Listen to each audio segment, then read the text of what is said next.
목회자들이여 더 이상 침묵하지 말라. 정교 분리의 진실과 6.3 선거, 우리가 외쳐야 하는 이유. 침묵이라는 이름의 우상.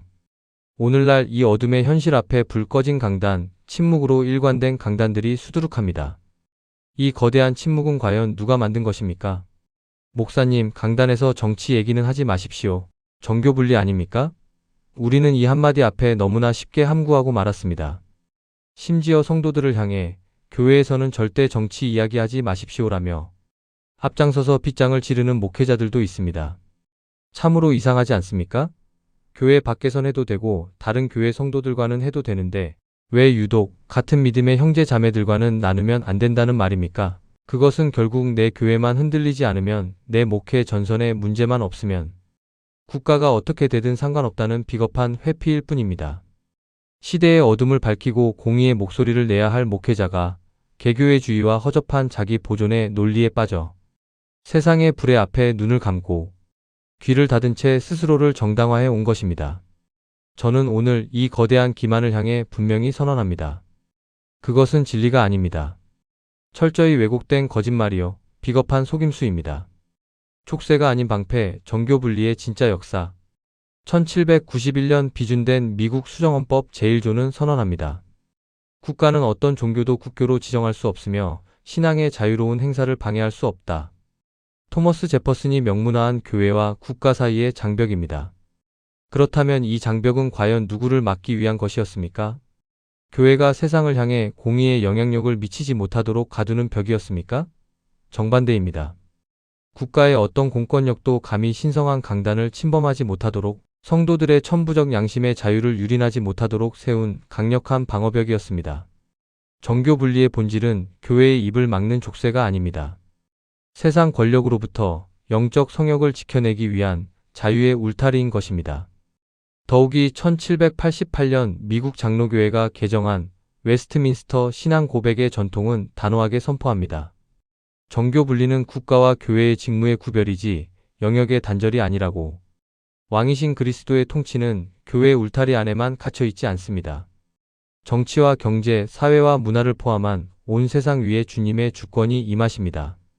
하나님의 창조 질서가 짓밟힐 때 교회가 눈치 보며 침묵하는 것은 미덕이 아니라 명백한 직무유기입니다. 그렇다면 왜 대한민국에서 정교 분리는 교회여 침묵하라는 뜻으로 변질되었습니까? 그 뿌리는 일제강점기로 거슬러 올라갑니다. 총독부가 가장 두려워했던 것은 총칼이 아니었습니다. 전국적 교구망을 가지고 자유와 인권의 정신으로 깨어 있으며 불의한 권력 앞에 무릎 꿇지 않는 교회였습니다.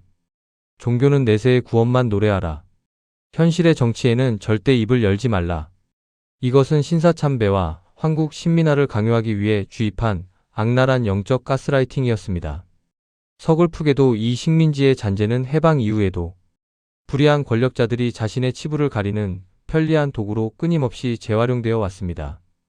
2026년 6월 3일 공의가 무너진 현장. 구약의 엘리야는 아합 왕의 폭정 앞에 목숨을 걸고 나아가 호통쳤습니다. 세례 요한은 헤롯의 부도덕을 꾸짖다 단두대의 이슬로 사라졌습니다. 아모스는 광야에서 정의를 물같이 흐르게 하라고 사자처럼 부르짖었습니다. 목회자와 성도는 바로 이 선지자적 사명을 이어받아 오늘 이 땅에 존재하는 자들입니다. 그리고 바로 지금 우리 앞에 침묵할 수 없는 거대한 사건이 놓여 있습니다. 2026년 6월 3일 대한민국 3천만 유권자가 주권을 행사하러 투표장으로 향했던 그날, 도저히 믿을 수 없는 참상이 벌어졌습니다. 유권자가 100명이면 100장의 투표용지가 있어야 하는 것이 법치국가의 상식입니다. 그러나 전국 신개 투표소에서 용지가 바닥나고 그중 22개 투표소에서는 투표가 전면 중단되는 헌정사상 초유의 사태가 터졌습니다. 잠실에서, 청담에서, 반포에서 시민들이 2시간, 3시간을 기다리다 끝내 발길을 돌려야 했습니다. 선관위는 단순한 예측 실패라 변명했지만 진실은 달랐습니다. 인쇄된 예비 투표지 수만 장을 현장에 배분하지 않고 본부 창고에 은폐하듯 보관하다 사태를 키웠음이 밝혀졌습니다. 더욱 전율케 하는 것은 따로 있습니다. 투표용지가 멈춰 선, 그 50여 곳을 지도 위에 연결해보면 80% 안팎의 압도적 지지율을 기록했던 특정 정치 성향의 밀집 지역들이 저격하듯 포함되어 있었다는 점입니다. 그리고 투표 마감 시간이 지나 연장 투표가 진행되는 와중에 방송사에서는 이미 출구조사와 개표 방송이 흘러나왔습니다. 내 표가 아직 투표함에 들어가지도 않았는데 화면에서는 개표가 진행되는 선거. 이것이 자유민주주의 국가의 공정한 선거입니까? 선거는 정치가 아니라 공의와 법치의 문제다. 목사님, 그건 정치권의 문제 아닙니까? 교회가 왜 끼어듭니까? 틀렸습니다. 이것은 정파의 싸움이 아닙니다. 국가의 근간인 법치주의와 하나님의 공의가 통째로 무너져 내린 전대미문의 사태입니다. 미가서 6장 8절은 엄중히 묻습니다. 여호와께서 내게 구하시는 것은 오직 정의를 행하며 인자를 사랑하며 겸손하게 내 하나님과 함께 행하는 것이 아니냐. 단 한 명의 유권자라도 권력자들의 행정 부실로 인해 주권을 박탈당했다면 그것은 공평과 정의의 하나님을 정면으로 모독하는 일입니다. 그 집 밝힌 현장을 보면서 뒷짐지고 있는 것은 불의를 묵인하는 방조입니다. 세계 역사는 이미 법학적 답을 알고 있습니다. 2021년 독일 베를린에서 투표용지 부족과 선거 마비 사태가 발생했을 때 법원은 준엄하게 판결했습니다.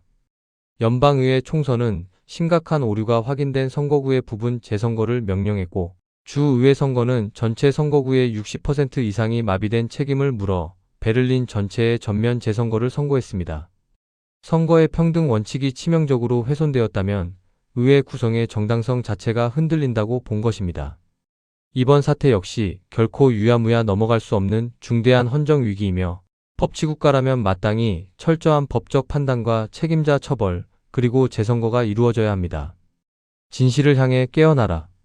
사랑하는 성도 여러분, 그리고 존경하는 목회자 여러분.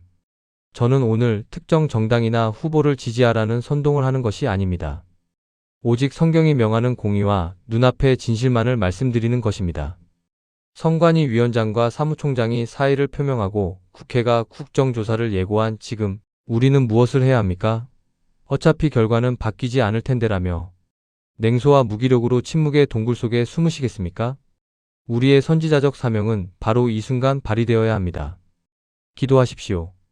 이 땅의 선거 시스템이 하나님의 공의 위에 바로 서도록 어둠 속에 숨은 거짓과 불법의 실체가 낱낱이 밝혀지도록 무릎으로 외치십시오. 알리십시오. 선관위의 은폐 시도와 전국적 참상의 진실을 가족에게, 이웃에게, 잠자는 교우들에게 공유하십시오. 어둠의 권력이 가장 두려워하는 것은 진실이 빛 가운데 드러나는 것입니다. 목소리를 내십시오. 철저한 진상 규명과 책임자 처벌, 그리고 짓밟힌 지역의 권리 회복을 요구하는 거룩한 분노를 멈추지 마십시오. 우리가 오늘 이 부조리를 용인하고 강단의 문을 걸어 잠근다면 다음 세대가 맞이할 대한민국은 더 깊은 암흑이 될 것입니다. 정교 분리는 강단의 입을 틀어막는 권력의 도구가 아닙니다. 세상 권력이 감히 진리의 선포를 막지 못하도록 하나님이 쳐놓으신 철옹성입니다. 그 울타리 안에서 이제 우리는 두려움 없이 외쳐야 합니다.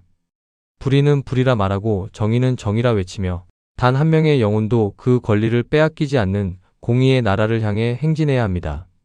다만 정의를 물같이 공의를 마르지 않는 강같이 흐르게 할지어다. 아모스 5장 24절.